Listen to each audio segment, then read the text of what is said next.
Joshua Garcia muling bumida sa isang music video at natagpuan umano ang bagong babae sa kanyang buhay. Bumida sa bagong music video ang aktor na si Joshua Garcia kasama ang kapamilya aktres na si Kera Balingan. Ang nasabing music video ay pinamagatang natagpuan para sa isang brand endorsement.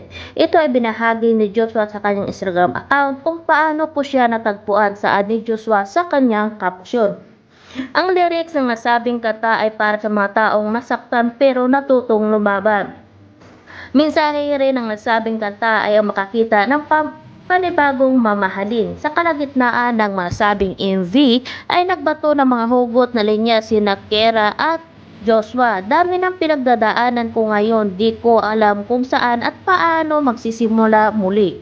Emosyonal na pahayag ni Joshua sa video. Minsan you just have to accept and let her go. Sagot naman sa kanya ni Kera.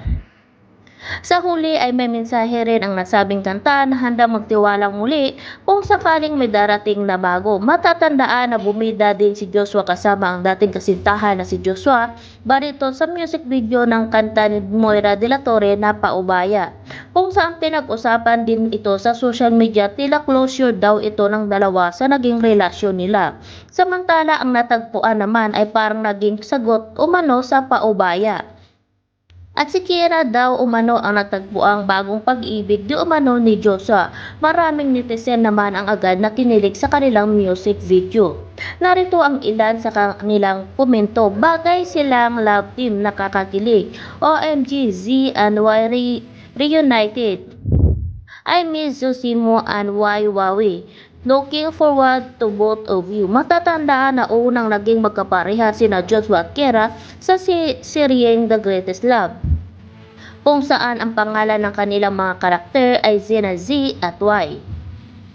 Bagay na bagay nga itong si Kera at si Joshua Garcia. Sana nga sila na ang magiging love team kasi nga pareho silang may chemistry. Maganda si Kera at gwapo naman itong si Joshua Garcia.